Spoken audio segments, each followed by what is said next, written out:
All right. Good evening, ladies and gentlemen. We are live here. It is 11:16 p.m. on the East Coast of the United States. It's about 4:16 in the morning in Europe. I'm sorry, 3:16. Well, no, it depends on where in Europe you are. Um, it's 3:16, I think, in the UK, 4:16 in Central Europe, and 5:16 in Eastern Europe. And it is around 8:16 p.m. on the west coast of the United States for the folks out in California. So we've got a big league update coming your way. But first, unfortunately, I have sad news to report. And it's a very unfortunate that I'm having to do this, but Jeff Banghart, he's a poker player from Nebraska that's in the middle part of the United States, unfortunately has died. Now, Mr. Banghart had battled with brain cancer, and he unfortunately, at the age of 63, was not able to survive that. Howland passed away. He was a skilled player. He had over 1.16 million in career live tournament winnings, according to the Hendon Mob. And not only that, he played online and he actually did decently online. So he played the PokerStars Sunday Millions event, picked up 230,000 in cashes, but sadly he is no longer with us today, having succumbed to brain cancer. And we wish, his family, we offer up his family and friends condolences, and we wish them the best as they deal with the unfortunate loss of Mr. Banghart. So on to some probably more happy news. So we've got a good BrokeFish League update for you all today. So as everybody knows, we have weekly prizes here. In first place, you get 2 picks. Second and third place, you get 1 pick. And then on top of that, there are monthly prizes. So every month, first place gets 4 picks. Second place gets 3 picks. Third place gets 2 picks. In fourth place to 10th place get 1 pick, and that's off the prize grid, which will be shown shortly. And then there's overall league prizes on top of that. So when the league ends, coming up on the 1st of April, the first place winner is going to get a full set of the BrokeFish trading cards that includes the limited edition ones. They get 5 picks off the prize grid, and they get a custom trading card. Second and third place will get 2 picks each off the prize grid. So there's plenty of time left, right? We have about, actually, effectively, we've got a week that's left here. And in that next week, if you're able to rise up through the rankings and win and earn points, you could qualify to pick up not only the weekly prizes, but the monthly and the overall league prizes. And there's a lot of ways that you can do that, right? So one of the ways that you can pick up some prizes, how do you earn these points? Well, you can win satellites in BrokeFish Social and CCC, right? If you win a satellite, those points stack up until a maximum of 10. There's already people that have won like dozens of satellites, so they get 10 points every time for that. And you can also pick up points by cashing tournaments in BrokeFish Social and CCC. And the way that works is the more money you make, the better, but also it takes into account the size of the tournament entry. So if you cash for $1,000 in like a $22 event, you're going to get more points than if you like min cashed like a $500 event for $1,000, just because essentially it's taking into account that it's more difficult to pick up $1,000 of winnings in say a $22 tournament than in a $500 tournament. And then the last thing you can do to win points, right? You can profit in the BrokeFish Social ring games. Those, by the way, are running right now. So there's like 0.25/0.5 action going Omaha and Hold'em. So if you're not in the club, check out BrokeFish Poker Uncensored on Facebook. You can find all of the information about how to join. You can see who's at the top of the league and stuff like that. And that's how it's going to roll. So, tonight was a big night, right? And the reason we're doing this thing so late, it was the season finale of The Bachelor. And of course, we are going to talk about the wrap up of The Bachelor here because we love to talk about reality dating shows. We love it when people find love. So when we're looking at that, basically, another season just wrapped up. And at the end, Grant ended up proposing marriage. And who did he propose it to? Now, by the way, if you're on the West Coast, you haven't gotten the full episode yet. So if you want to turn away or mute this for like the next minute or so, you might want to do that because this is going to be a bit of a spoiler if you're on the West Coast and you haven't seen the episode yet. The East Coast, Eastern and Central time zones already saw this, but the way that they do the broadcast, they delay it on the West Coast. So it airs in prime time for the West Coast, which is effectively 3 hours after everybody else has seen it. So again, giving people a few seconds to turn away if you need to, hit the mute button, whatever. And by the way, we have our guy from Sarajevo, which is in Europe, in Bosnia. he's wondering where everybody's from. So if you're on the broadcast here, if you're watching on YouTube, put in where you're from, and maybe we'll see some cool places. But I hear Bosnia is a nice place in the summer. So here we go. So Grant ends up proposing to Juliana Pascarosa. She's from Newton, Massachusetts, and she was delighted to accept his proposal. I think Grant and Juliana, I think they're a great couple. I'm very happy for them that they found love through reality television. They are planning to move to the Boston area together. Now, some say Boston is where relationships go to die. And that's sad, but hey, maybe this will work for them. And by the way, this year we will not be seeing a season of The Bachelorette, but there will be Bachelor in Paradise. A couple of the invites have already gone out for Bachelor in Paradise, and it should be a great time this summer to see what happens down in Mexico on reality TV. And speaking of Mexico, I believe that they do run poker down there. So perhaps this summer you'll see me in Mexico picking up the pesos like crazy. So the Mexicans, I love the Mexican people, by the way, but the Mexicans, if I show up there to play poker, they're going to lose a lot of money because they're going to think, oh, it's some donkey American, American, but they're going to see that I'm actually a skilled player, and well, they won't be pleased to face an American who takes all their pesos. But and so, by the way, interesting here, we had a comment here. Have you ever had a relationship die in Boston or in neighboring cities? Oh yeah, pretty much it's all happens in New England, because New England is the worst place to try to find love in the entire country. So the only place that possibly could be worse is the San Francisco Bay Area, unless you're looking for same-sex relations. Then it's actually one of the best places to be. But if you're looking for non-same-sex, it's not. But yeah, finding love in New England, not easy. So on to how our prize reveal is going to work. Now, this is the prize grid. There's been a lot of prizes revealed, but anything that's in white was open for the taking. And we're going to see what happens here. People are going to, they submitted their picks, and we're going to reveal those picks and see what people get.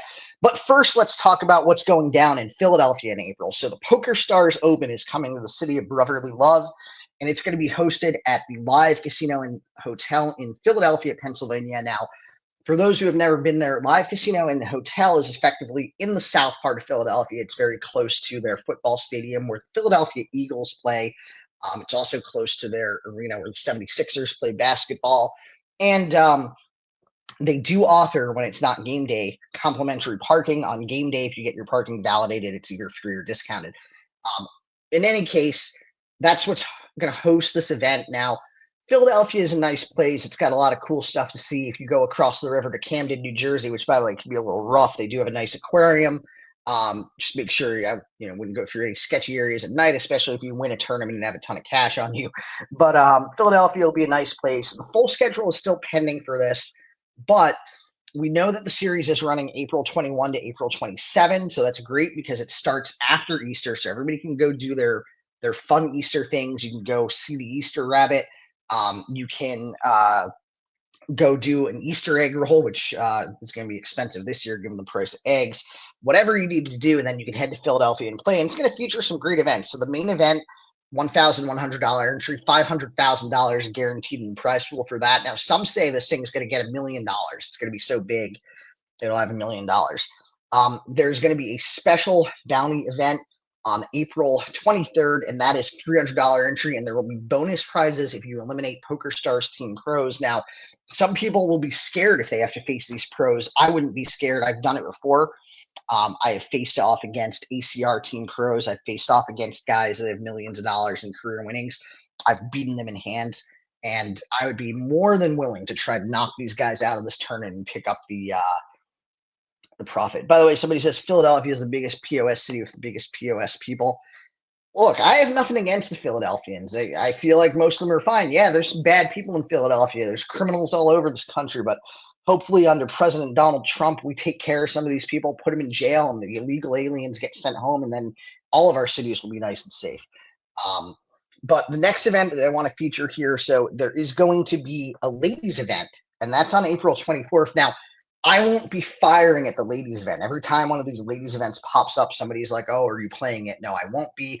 However, if there are any women that are looking to play and you're looking to sell action to this event, I may pick up some action on you because, I love it when women win at poker. and especially when I have action on them, because then I'm a winner too.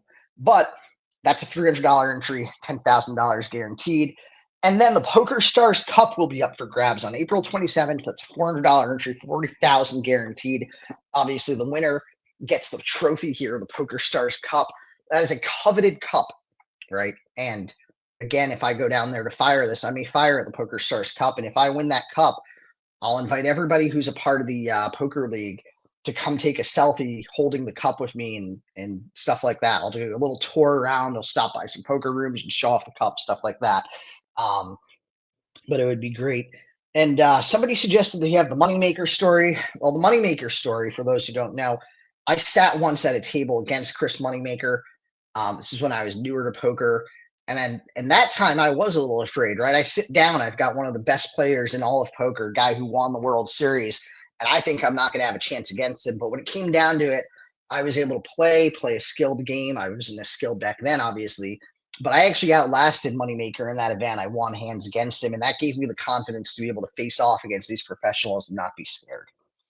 So continuing on now, let's talk about first place. So first place, anybody got any guesses on who won first place? Does anyone have care to guess? Let's see here. Anybody.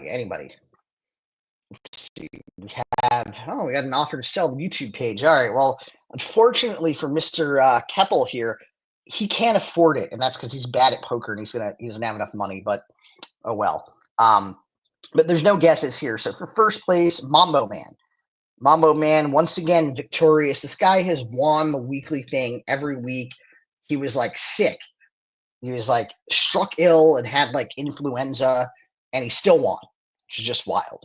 But he had 119 points. He had 2 picks. That was A5 and A6, and let's see what he wins. So he wins a standard BrokeFish trading card and another standard BrokeFish trading card. So that is 2 additional trading cards that are headed down to Mambo Man. And so that'll be good to go. Let's see here.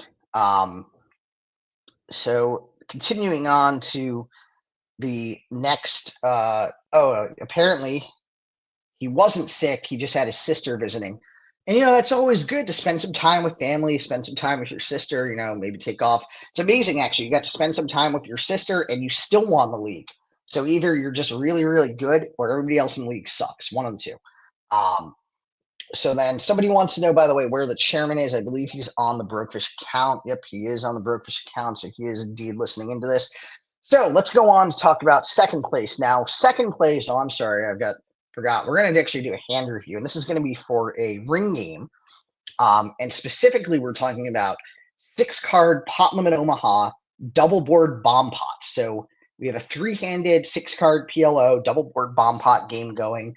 You are in the small blind, and you have ace of hearts, queen of spades, jack of spades, 6 of diamonds, 5 of hearts, 5 of clubs. So essentially, you've got a suited ace, right? So you've got a nut flush draw. You have the pocket 5s. You have the queen jack suited. Not a terrible hand to play. I mean, there are better hands out there, but something that's certainly playable.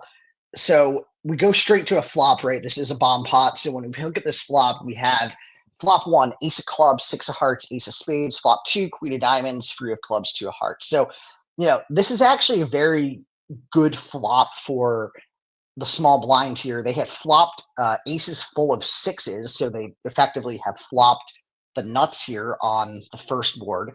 And on the second board, they have top pair.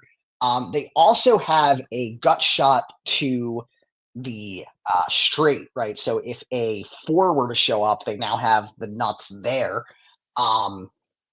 because they'd have 2, 3, 4, 5, 6. So, not a terrible situation to be in. I think if I was playing this, I wouldn't be scared to get my entire stack in, right? So we're going to have the small blind here check. The big blind is going to check, and the button's going to bet 6 big blinds into an 18 big blind pot. So an action's coming back to you in the small blind. This is the check raise move here. So basically check raising the 24 big blinds. Now the big blind is going to fold, and the button is going to make the call.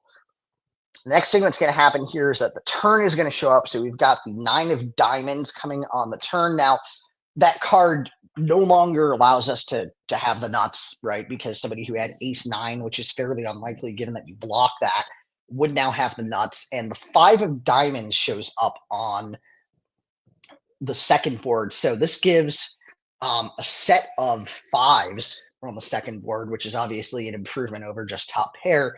It does, however, bring in the possibility of a straight, right? So if somebody had a hand like 4-6, or they had 4-6 in their hand, then that would be possible. And by the way, people apparently they love these poker hands. Big fans of them. Maybe we'll have to throw more into the next live stream. And somebody wants to know how to figure out if they're getting the correct odds on drawing hands. Well, you got to calculate the odds out, right? And try to figure out based on the number of outs that you've got, taking into account the fact that some of your outs might give somebody else actually a better hand. And this is where reverse implied odds come in. You got to do that math and figure out if it's going to make sense to call. So that was actually a part of the odds seminar that I ran for free, by the way. So other people, they charge money for you to get poker lessons. You got to subscribe. You got to pay, $19.95 a month or whatever the case might be. But I did it for free. So I'm giving people, information to become a better poker player. I'm not charging them. These other guys, they're just out to try to make a profit off of you. So after this turn comes, you only have 10 big blinds left.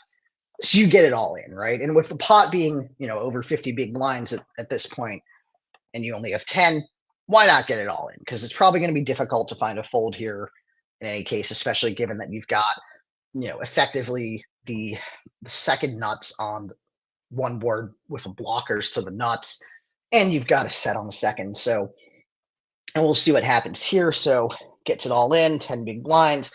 Now, this is an interesting situation because there is a call, but the person calling has basically queen jack 10-7 3-3. So they are drawing dead on board number one, and they have very low equity on the second board. And ultimately what happens is you scoop the entire thing. So the river card comes in, and on the first board, it doesn't really change anything. Second board, it's another 2, which basically gives you 5 full of 2s.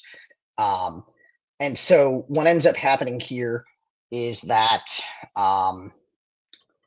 the hand, you scoop it, right? So you scoop this thing, you take it all down, you get all the money in this hand. And the question is was this hand played well, or did we just get lucky here? So what do people think? Was this a hand that was played well, or was it just luck? And by the way, somebody is asking me a question of, can I explain why more rake is better? So, generally, I actually say it's not better for the consumer, right? So consumers like to see lower prices, right? Like if you go to the store and you see that, a loaf of bread is $4.99, and then another store is selling that same loaf of bread for $2.99. Well, the place that's selling it for $4.99 is screwing you, right? They're charging $2 more than the other place, and they're just delivering the same product. Now, one of the ways that more rake could be better, you could have a poker room or a casino that essentially rakes higher, but they provide more services and amenities. So you think about a poker room that you play in where basically like the place is like in shambles, like the heating and ventilation doesn't work well, like it's unclean, like the bathrooms are terrible. The dealers are terrible, like the felts are like worn, like all the stuff is like falling apart or whatever. You could have a poker room like that, and then you could have a poker room that has a very high quality of service. And essentially, if you've got that sort of higher quality of service, brand new facilities, stuff like that, that's the argument for having a poker room where it actually is better. So back to the strand. Did anybody have any thoughts on whether we just got lucky here?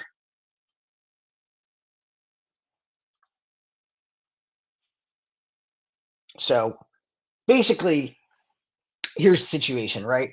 When you flop the nuts, which in this case, the nuts was aces full of sixes. So there's really no getting away from this hand, right? Like nobody's going to be like, oh, I have the nuts, but I'm going to fold, right? It's just not happening. It's just impossible to ever really fold that. And so, there's no getting away from this hand. Now, running fives full of 2s on the second board, that was probably, let's see what, so 5 full of 2s, that was probably getting lucky. right? And when that happens, it's great. But I think with the first board, for some reason this reversed back, the first board here with the aces full, there is really going to be no opportunity to ever fold that, right? And why would you fold that? Like you've got like the best hand, right? It doesn't make any sense. Um, so five full twos on the second board. That was probably getting lucky, but it's really surprising to me that somebody actually called off here with such poor equity on the turn. They're drawing dead on the first board, and on the second board, they've got like 3% equity. Like they're basically drawing to like a single card coming in. And it's just wild that somebody would put their chips in so bad there. In a lot of cases, you might play this hand and you win on the top and you lose on the bottom. But here we scoop the entire thing. And I think on the first board, it's skilled play there, right? Like you got the thoughts, you're going to get your chips in, bet as much as you can. And on the second, you probably had a hand that was drawing and then it just ran out to be a full house, and that's kind of luck there. But it's just that the way you played this hand was correct, right? And the thing too is with PLO 6, right? So you've got 6-card PLO, especially when you're talking about double board or high-low variants. It is an incredibly skilled game. That is a game where people are not able to run stuff through solvers and solution it because it's so complex. The solvers like can't do that. So it makes it where people can't cheat against you to win by using AI and RTA. And it basically means that you are a more advantaged player when you're somebody who's skilled like me. And I have a skill advantage in PLO6, right? It's something that a lot of people haven't played. It doesn't really run in live rooms. And so I'm comfortable playing it, and I think it's a great game to play as well. So continuing on to the next thing here. So second place prizes. So let's see here. Second place prizes, we have Platinum winning here. So Platinum picked up 99 points. His pick was E4. By the way, if anybody has questions and stuff like that, feel free to throw those out. But let's reveal what Platinum gets here. E4, that is a standard BrokeFish trading card. So congratulations to Platinum on getting that. So let's see here. Next up, weekly prizes, third place. So Pot That Turn picks up third place. Now he had 70 points, which was obviously less than first and second place, but more than fourth place. So 70 points, we have the pick, and it is F2. And F2, that is a limited edition BrokeFish trading card, so that's a great prize to get. Not a lot of people have those, so really good to see that happen. And again, the league is running for another week, so like if you're like, oh, like how can I win some of these prizes? Reach out to me. You can find me on Twitter. You can find me on Facebook. You can find me on what else? Instagram. You can find me on Twitter, Instagram. Yeah, that's pretty much it. Twitter, Instagram, Facebook. And basically reach out. I'll give you all the info. You can join the club, start playing poker against everybody. You'll see that there's a lot of players that are, relatively unskilled, and you can actually easily make money off them and win the league if you want. So that's pretty cool. So do we have any questions? By the way, remember, games are running right now on BrokeFish Social. So we've got ring games going. So, by the way, Chris, what a fish. How did he get third? Well, he must not be a huge fish. He must have been decently skilled to be able to do that. So do we have any questions tonight? We'll just maybe wrapping up shortly because it seems like we don't have any questions. But one other topic I do want to talk about, by the way, so all-in or fold games. So finally, all-in or fold games are running in BrokeFish Social. Currently, I believe there is an Omaha all-in or fold game. I think it's like 0.50/1 blinds with minimum of 10 big blinds to buy in. And basically your decision is that you're either going to put your entire stack all in or you're going to fold. And I think the way that this works, a flop comes up. And when the flop comes up, you just decide, do you want to put it all in or fold? And even though you're only buying in for the 10 big lines, you do get people that they run well. They know how to play a skilled game at the all in or fold table. And you could see $100, $200 sitting on the table. And when action comes to them, they've got to decide, do they want to put that all in their fold, right? So your reverse implied odds as you play along tend to go higher unless you're just so bad that you just lose every time. You never have more than 10 big blinds. Mr. Kevin wants to know if I like blackjack at Encore. I don't. I think it sucks. So I think the blackjack at Encore is a terrible game. I think they're screwing the players over. You get a lot better deal if you go to a place like Atlantic City. And one of the reasons for that at Encore, they are paying out on a majority of their blackjack tables a bad payout. So if you get a natural 21, so that's like, let's say you get dealt like ace king, ace 10, ace queen, ace jack, they are paying out a 6-5 payout. So if you bet $100 instead of getting paid 150, which is what you should get paid at blackjack, you only get paid 120. The house is keeping that extra money. The house is keeping the extra $30. It makes this game terrible for the consumer, terrible for the player. And the Massachusetts Gaming Commission, they ought to be ashamed of themselves, because what they did is they allowed this garbage game to be run in a state when it technically actually was against the approved regulations.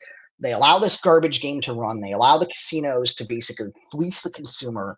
And these are casinos that had a monopoly, right? Encore Boston Harbor is the only casino that is allowed to operate in the eastern Massachusetts region because they were given an exclusive license by the state, and they're able to abuse that license to give terrible odds to players on blackjack.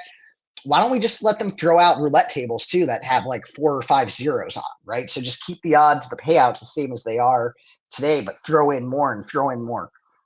The question is, what would happen if they stopped giving out free alcohol again? Well, everybody would probably be like, this casino sucks. And they would just be like, we're going to go back to the woods, right? So Foxwoods, Mohegan Sun, Atlantic City, you go to the Borgata, you go to Ocean, you go to Caesar's Palace down there. You get a complimentary cocktail. And that's one of the things actually that's very much lacking in the New Hampshire gaming market, right? So you've got what are now full service casinos in places like Nashua. If you, for example, go to the Nash in South Nashua at the Pheasant Lane Mall, right? They're full service casino. They're running sports betting. They're running table games. They're running electronic games. They're running poker, both tournament and cash games. So the tournament schedule hasn't been announced yet. And they can't give away complimentary cocktails. People have to pay money for that. So they have a disadvantage over that. Now, Chris mentions if you play $50 tables, you get 3-2. I have seen on the weekends there where they have $50 minimum tables and only pay 6-5. But yes, generally the higher stakes are paying a little better, probably because the consumer that's bankrolled to play at higher stakes knows just how heinously bad the blackjack odds are when they pay 6-5 and wouldn't want to sit at those tables. And since they've got more capital available to play, these are people that they actually could very much easily say, hey, I'm going to fly to Las Vegas and play there instead. Lastly, there's a question. Can you tell us a little about your life? Look, dude, that's a wide open question. I don't know what aspect. Do you want to know the story of like how I was like I was born? Like I don't know. Oh, somebody's asking why did they get rid of the buffet? All right, so basically, when sports betting got legalized in Massachusetts, everybody said, okay, we need to put in a sports book. Encore Boston Harbor didn't really have the space to have a sports book unless they got rid of the buffet and converted that area into a sports book. But since that took away a dining option, then we're like, oh, we need to add some dining. So that's where they added that place Frank and Nick's, which is like a fast casual, like sort of Italian spot. And they also added Shake Shack, which kind of gives you that sort of burger, fries, milkshake place. Now, some people whine about Shake Shack. They're like, oh, it's too expensive. Like the quality of Shake Shack is worth the extra price, right?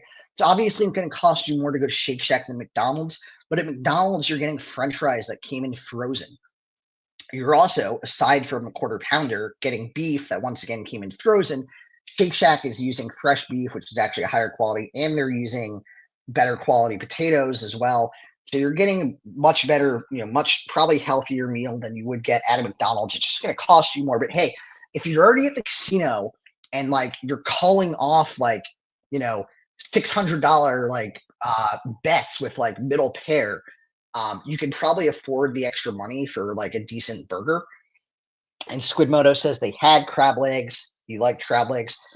I like crab legs too. One thing is that these crab leg buffets, though, they tended to be a big money loser. Your more sophisticated consumer understood the crab legs were the draw, and they would eat a lot of crab legs. Now, less sophisticated consumers, they would come in and they would, pile up on some of the cheaper stuff, right? Like your breads and your side dishes before they would get to the crab legs. And that's why you'll notice a lot of these buffets, when you first come in, you're seeing like rolls and like crackers and cheese and like potatoes and stuff like that. And then like the crab legs and the shrimp are like towards the back. Um, and that's because they want people to load up on that stuff because that stuff is like way cheaper in terms of food ingredient costs than the crab legs. Um, so we get a question here. Do you know the Dunkin' Donuts Encore is the only Dunks in the world? You have to be 21 to enter. Yeah, so that's true. And again, that's another stupid design that was done at that building, right? So they placed the Dunkin' Donuts where it's only accessible from the casino floor, as opposed to placing it somewhere where it could draw in, when families are coming there and staying, or it could draw in people. So I think that's just design is not optimal there for that. I got a question on the Whopper versus Big Mac. I don't like either of these. I think they both suck. I think that the Whopper has a little bit of advantage because they flame grill it, or flame broil it. But personally, I think Wendy's beats these both. Wendy's uses fresh beef. Five Guys beats them both. Shake Shack beats them both. In-N-Out Burger, which predominantly is West Coast, beats both of these. If Burger King and McDonald's close down all their locations tomorrow, I don't think I would really miss it. I think I'd be fine going to other places. And then Joey wants to know, do you have any info or opinions about the new National Room? So I do have a little bit of info there, right? So they are running cash games currently. They're working on putting together a tournament schedule. They have apparently gotten structures approved by the state. Now, that's one of these things in New Hampshire that's just absurd. The state has to approve tournament structures. It's just ridiculous. So the thing that's also absurd with this, right? So these people at the state that review this, they don't understand what makes a tournament structure good. So it's not like they're going to say like, hey, this tournament structure is trash and we're going to reject it. Like they'll pretty much approve like the tournament structure. So you could have a tournament where like the starting stack is like 10,000 ships and the blinds are going to be like 500, 1,000 and double every level. And the state would probably approve it, even though that's like a joke structure that nobody would really want to play. But they are expected to be announcing in the near future what their tournament schedule will be. I think that it's going to be a good place to play. The room itself has good quality felts. One of the things that's really great for the cash games, they've added in a progressive game so you can actually like hit a jackpot while you're playing poker. And they've announced a consistent schedule for their high hand promotion, which is good because people can now know here when the high hands are running, kind of time they're planning to go to the poker room around that. Let's see, one thing that is interesting. So your entrance to to that casino is from the second level of the mall. So if you come in from the street, you actually end up on the second level. And then the entrance that faces the mall is on the second level. You can't enter from the ground level of the mall. The poker room is on that ground level. So you have to like come in and go down the escalator to get to the poker room. There's also more gaming opportunities over there. They've got plenty of dining options. There's a steakhouse. There's like a noodle bar. There's a cafe type place. And they have the bar up by the sports book. There is supposed to be music there on the weekends. And I think that their overall design and layout does look nicer than places like Chasers, places like the Brook, places like Revo up in the Queen City. But the footprint of the physical space is smaller than something like, say, Philadelphia Live or the Borgata. So that's kind of how it is, but definitely, great to see a new room here in southern New Hampshire for people to play poker. And somebody asked, what's the best thing to do if you're running bad for weeks? Well, you got to figure out, why are you running bad? Are you running bad because your poker skill level is just not good at the games you're playing? Or are you running bad because you're just on a downswing of bad variance, right? If it's just bad variance to the downside, eventually that should turn around. I mean, if you're bankrolled correctly, right, that'll be good for you. And that would be the case. So, and then we got the trolls back again. So screw them. We're not answering troll questions tonight. Troll Club can go screw itself as far as I'm concerned.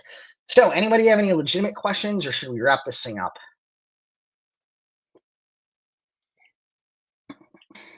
This is an interesting question. A 250 milligram Star of Death gummy can be considered a PED. So I don't know. Hold on. So, I think a Star of Death gummy,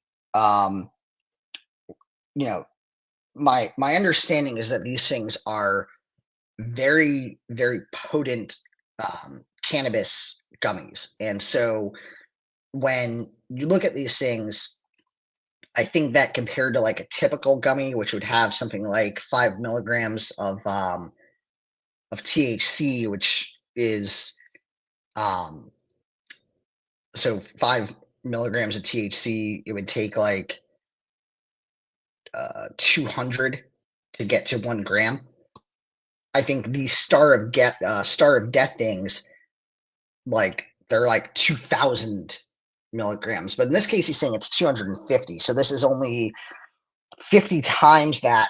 So I don't know if it's going to really enhance your performance in terms of drug utilization. It sounds like this would just get somebody ridiculously high, like insanely high.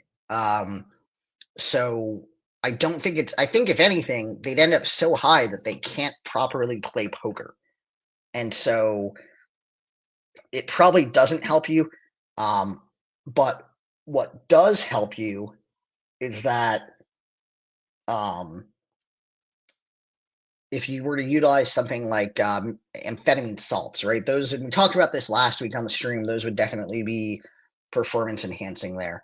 And then we had another question from Keppel, and I don't know if he's trolling us here, but he said he told the people at Encore he wanted to be banned because he was losing all his money at casino games, changed his mind and won't get logged back in. How does he fix display poker? So the only way to get, if you self-excluded, the only way to get that removed, you're going to need to basically, like, after a certain period of time has passed, and I don't know what exactly it is off the top of my head, but after a certain amount of time has passed, you can go to the Gaming Commission and request that your self-exclusion be removed. And then they may grant that, and that would allow you to go back to play poker. The reality is that if you're a poker player and you're, punting your money, let's say you're profitable at poker, but you're punting your money at like roulette, you gotta just like walk by the roulette table and not play these things. These roulette reels, by the way, are rigged. So they are constantly printing money for the casino.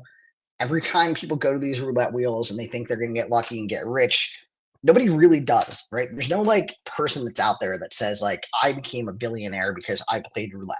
Like, nobody does that, right? Roulette's just a game where everybody loses. Long term, they all lose. If you're the casino, you make a profit. That is why the casinos love roulette. Because idiots will go to roulette, they'll play roulette, they'll lose money, and then they'll come back and they'll do it the next day. And they'll just repeat that process until they go broke, or they find something else to do. It's absurd. I don't know why people play roulette. I think it's boring. If I wanted to watch like a little ball spin around like a place, I would I don't know, I would pick up like, I would go to the bowling alley if I wanted, because at least there it's like a skilled game, right? Like you can like play a little roulette and see if you can get strikes. And by the way, I suck at bowling. Also, you go to the bowling alley, you might run into a nice single lady or two, and you might find love there. So that could happen. All right. Any final questions before we wrap this up? So let's see here. I'm pretty sure we got some troll questions that we don't even need to get to. All right. So just a reminder for everybody, there are ring games running right now. Also the All In or Fold game. There's Omaha running. There's No Limit Hold'em running. There sadly is no PLO6 running, and that's because if it ran, I would end up winning all the money and everybody else would be broke. But there's plenty of action if you're looking for it. And again, if you're not in the club, look on Facebook. You can join the club, and you can start trying to win some money too. So thanks, everybody. Have a good evening. I am signing off, and I wish you all the best at the tables. Except for the trolls. They can screw themselves.